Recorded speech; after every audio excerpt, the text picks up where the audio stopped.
देखो यूपीएससी ना पहले ही इन चार में से दो पे क्वेश्चन पूछ चुका है। कॉन्टिनेंटल ड्रिफ्ट पे क्वेश्चन यूपीएससी पूछ चुका है डायरेक्टली। सी फ्लोर स्प्रेडिंग पे डायरेक्टली पूछ चुका है। तो या तो रिपीट हो जाएगा, वरना हो सकता है 1-2 साल के अंदर कभी भी यूपीएससी जो है कन्वेंशनल करंट्स पे थियरी या फिर प्लेट टेक्टोनिक थियरी पे क्वेश्चन पूछ सकता है। ठीक है। तो ये बेसिकली प्रीलिम्स वाली क्लास को ही मैंने हल्का से 2-4 पॉइंट ऐड कर दिए हैं, अदरवाइज वो ही है। ठीक है। यार कंसेप्ट तो वही रहते हैं ना। तो ठीक है। सबसे पहले आई कॉन्टिनेंटल ड्रिफ्ट थियरी। स्टोरी की तरह समझेंगे इसको, बड़ा आसान लगेगा। इंसानों ने जब नाव बनाई और बहुत दूर तक सेल करना शुरू किया, when humans started selling for a long distance, उन्होंने कोस्ट लाइन के मैप्स बनाए। ठीक है ना, कि अमेरिका की कोस्ट लाइन कैसी है, अफ्रीका की कोस्ट लाइन कैसी है। फिर उन्होंने वर्ल्ड का मैप बनाया। जब वर्ल्ड का मैप बना तो उनको ये लगा कि यार अफ्रीका का जो ये अजीब सी शेप है, ये एक्चुअली साउथ अमेरिका की शेप के साथ बिल्कुल फिट हो जाती है, काफ़ी हद तक फिट हो रही है। ठीक है ना। तो ऐसे ही कई चीज़ें थी, कई सारी ऐसी जगह थी जिनका मैप से हमें लग रहा है कि ये चीज़ आपस में फिट हो सकती हैं बिल्कुल। तो यानी कि शायद ये चीज़ें पहले किसी पजल की तरह, जैसे बच्चों के पजल्स होते हैं ना छोटे छोटे से, तो वैसे ही पजल्स की तरह शायद शायद ये सारी लैंडमार्क्स एक ही लैंडमार्क्स के पार्ट थे और ये टूट गए। जैसे कहते हैं ना बिग बैंग थियरी हुई यूनिवर्स के अंदर, ऐसे ही यहाँ पे ये एक डॉट था और ये डॉट फट गया और सारे आइलैंड्स एक दूसरे से दूर जा रहे हैं, सारे कॉन्टिनेंट एक दूसरे से दूर जा रहे हैं।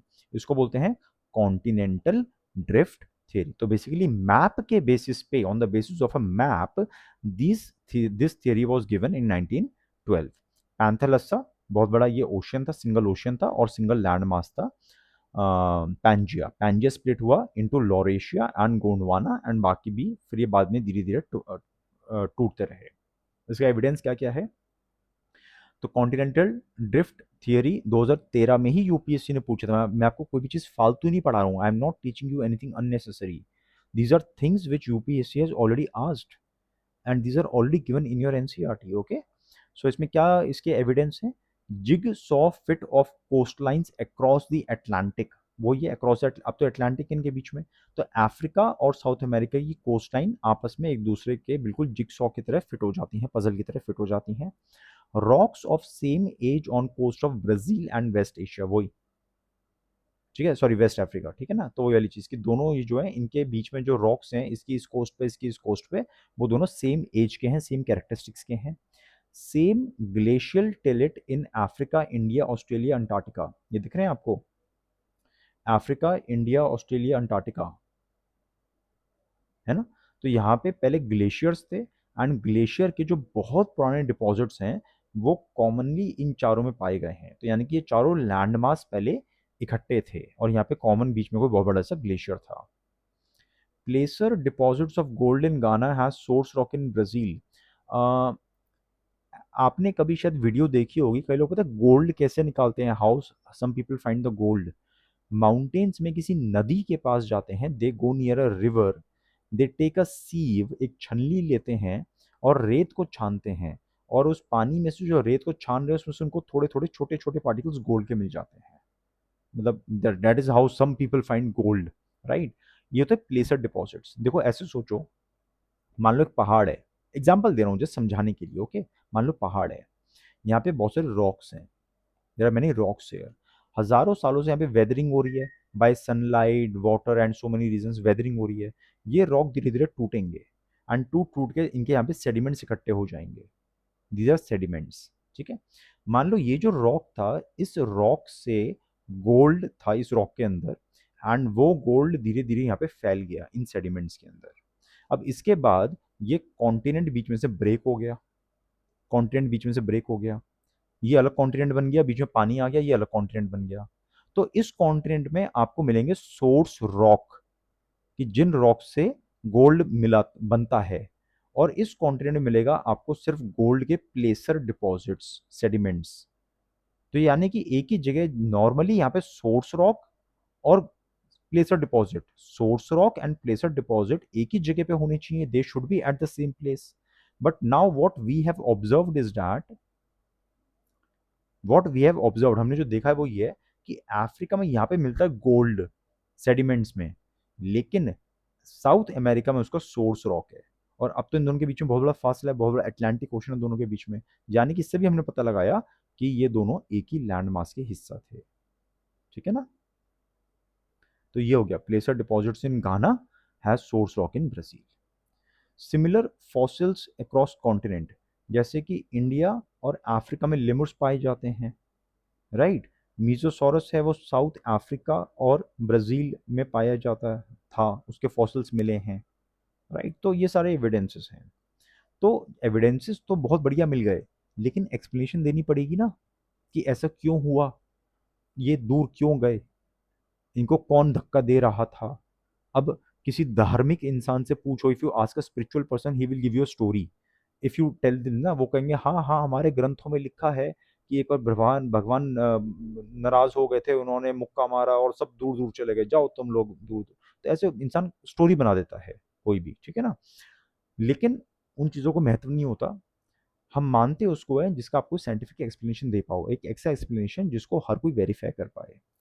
तो यहाँ पे एक्सप्लेनेशन दिया गया कि इनके दूर जाने का रीज़न ये था कि टाइडल फोर्स और पोल फिल्म फोर्स, बट ये कोई इतनी इंपॉर्टेंट नहीं थी। तो लोगों ने कहा कि आपके एविडेंसेस बहुत सही हैं, लेकिन जो आप फोर्सेस का जिक्र कर रहे हो ये फोर्सेस सफिशिएंट नहीं है एक्सप्लेन करने के लिए, राइट। अब उसमें कोई पागल आदमी होता ना, वो ऐसे बोल देता कि भाई साहब विज्ञान भी नहीं बता पा रहा है कि भगवान ने इनको दूर दूर कैसे भेजा, यही हमारे प्रभु की लीला है। तो मतलब I am just telling you, ठीक है, लोग ऐसे उल्लू बनाते हैं कई बार। एनीवेज, तो फिर आर्थर होम्स आए बाद में, उन्होंने कहा कि मैं बताता हूँ कि इनको दूर जाने की फोर्स कहाँ से मिली।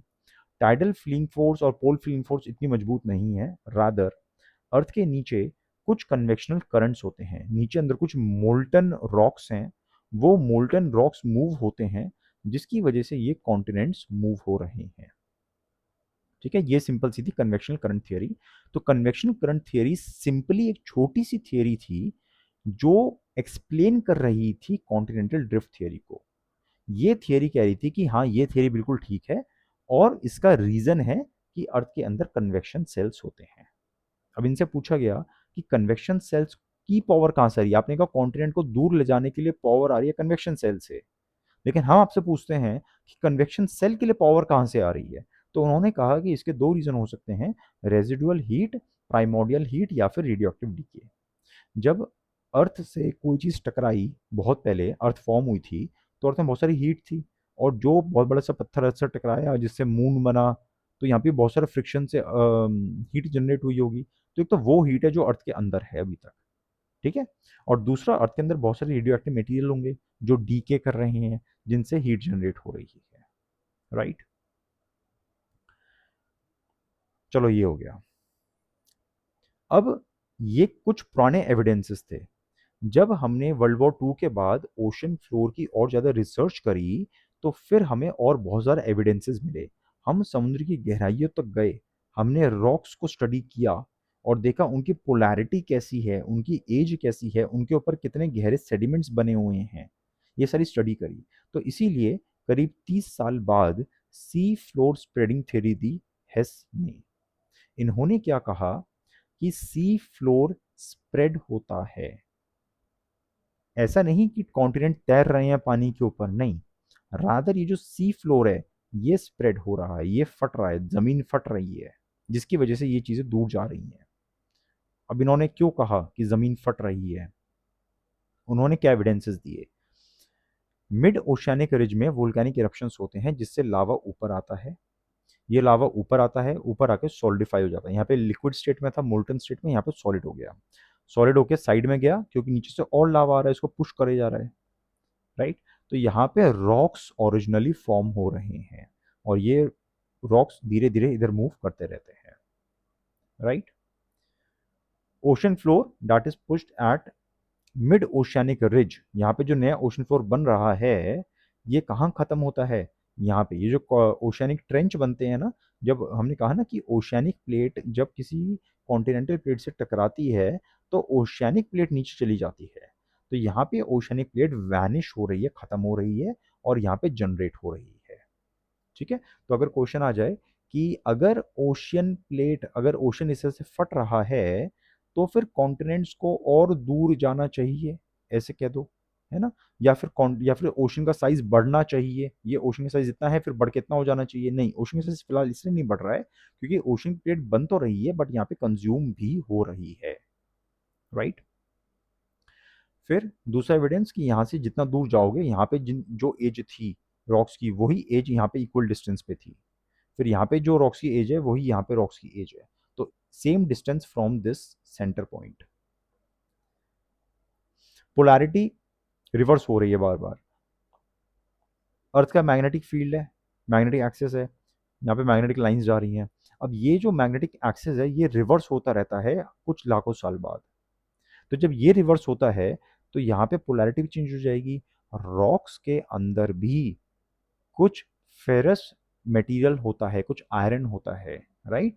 और आयरन को जब किसी मैग्नेटिक फील्ड में रखोगे बहुत लंबे टाइम तक तो वो भी मैग्नेटिक प्रॉपर्टीज उसमें थोड़ी बहुत आ जाती हैं, वो एक पर्टिकुलर डैश में अलाइन हो जाता है, उसके ग्रेन्स एक लाइन में अलाइन हो जाते हैं, ठीक है ना। तो सिमिलरली हमने देखा कि इनके पोलैरिटी भी इक्वल डिस्टेंस पे इक्वल है। जैसे यहाँ पे दोनों की नॉर्थ नॉर्थ है, फिर यहाँ पे दोनों की साउथ साउथ है, फिर और दूर दूर चलोगे तो नॉर्थ नॉर्थ है। ओशियानिक क्रस्ट यंगर है, ये बहुत नया रॉक्स है और ये बहुत ही पुराने रॉक्स हैं क्योंकि ये रॉक्स बहुत पहले बन गए थे और दूर चले गए हैं। और यहाँ पे जो सेडिमेंट्स हैं ये सेडिमेंट्स बहुत थिन हैं और यहाँ पे सेडिमेंट्स बहुत थिक हैं, बहुत ज़्यादा सेडिमेंट्स हैं यहाँ पे। क्यों? देखो सेडिमेंट्स मान लो आकाश से गिर रहे हैं, मिट्टी गिरे जा रही है आकाश से सारी, सपोज एज्यूम करो, ठीक है। अब ये फ्लोर तो अभी भी बना है, तो यहाँ पे जो मिट्टी गिरी वो यहाँ पे चली गई। अब यहाँ पे पहले से तो मिट्टी आ गई यहाँ से, बट और आ गई, फिर ये इतनी सारी मिट्टी यहाँ पे गई और थोड़ी आ गई, तो ऐड हो जा रही है। जैसे जैसे फ्लोर यहाँ पे मूव हो रहा है वैसे वैसे ऊपर से और मिट्टी ऐड हो जा रही है। तो यहाँ पे फाइनली इतनी दूर जाके यहाँ पे बहुत ज़्यादा मिट्टी होगी और जो यहाँ पे बिल्कुल बीच में यहाँ पे बहुत ही कम मिट्टी होगी, सेडिमेंट्स बहुत कम होंगे, ठीक है ना। तो इसलिए सेडिमेंट्स जो ओशन फ्लोर पे हैं यहाँ पे वो बहुत कम है, लेकिन जो कॉन्टिनेंट्स वगैरह पे सेडिमेंट्स है वो बहुत ज़्यादा हैं क्योंकि ये बहुत ही पहले बन चुके थे। लास्ट में आई प्लेट टेक्टोनिक थ्योरी। तो जब सी फ्लोर स्प्रेडिंग थ्योरी आ गई उसके बाद भी कुछ चीज़ें बच गई थी। क्या चीज़ें बच गई थी? एक चीज़ ये बची, जो नई चीज़ उन्होंने बोली कि कॉन्टिनेंट्स नहीं मूव हो रहे हैं, ना ही ओशन मूव हो रहे हैं, एक्चुअली प्लेट मूव हो रही है। आपको लग रहा है आपकी प्लेट के ऊपर रोटी रखी है तो रोटी मूव हो रही है, आपकी नज़र रोटी के ऊपर है, रोटी मूव नहीं हो रही, पूरी की पूरी प्लेट ही मूव हो रही है, ठीक है ना। तो इसी तरह प्लेट टेक्टोनिक थ्योरी ने कहा कि ये जो ओशियानिक प्लेट है, कॉन्टिनेंटल प्लेट हैं, आप छोटी चीज़ मत देखो, आप ये देखो इन सब के नीचे इन सबका बाप बैठा हुआ है, यहाँ पे बहुत बड़ी प्लेट है, वो प्लेट मूव हो रही है, इसलिए हमें लग रहा है कि ऊपर ओशन मूव हो रहा है, कॉन्टिनेंट मूव हो रहा है, ठीक है। तो इसने कहा it is the plates that move, it is not the continents. Pangaea, हमने कहा कि पहले जो है ये पैंजिया था, सारा लैंड था, और बिग बैंग की तरह ये फट गया और दूर जा रहे हैं, सारी गैलेक्सी एक दूसरे से दूर जा रही हैं, सारे कॉन्टिनेंट दूर जा रहे हैं। नहीं, इन्होंने कहा कि पहले ये दूर थे फिर पास आए, फिर दूर जा रहे हैं, फिर कभी पास आएंगे फिर दूर जाएंगे।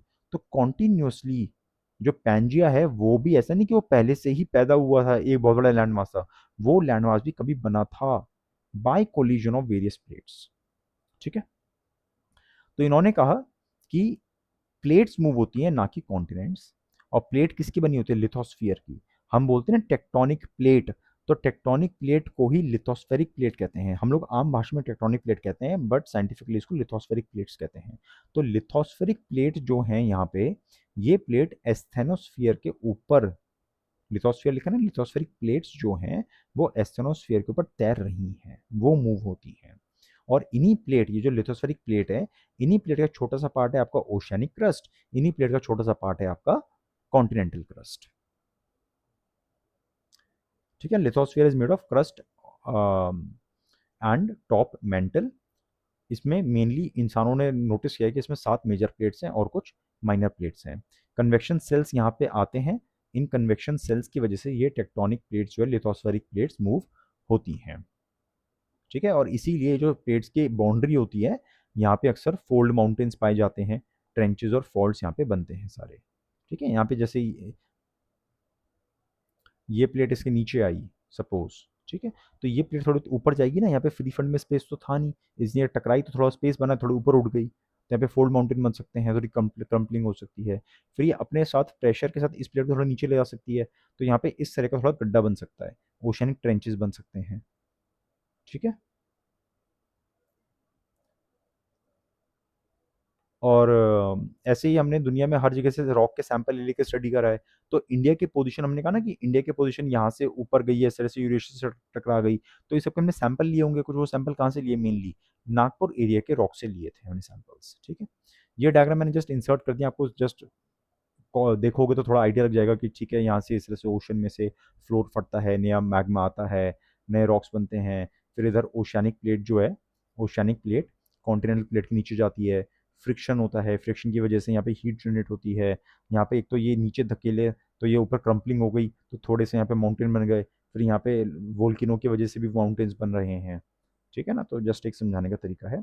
और बाकी यूपीएससी ने अगर क्वेश्चन पूछ लिया ओशन रिलीफ के ऊपर कि सी बेड पे क्या क्या चीज़ें होती हैं, तो बस इन टर्म्स को एक बार रिवाइज कर लो, ठीक है ना। पता है आपको, सारी बातें पता है, बट एक रिवीजन वाली बात होती है, तो प्लीज़ रिवाइज दें।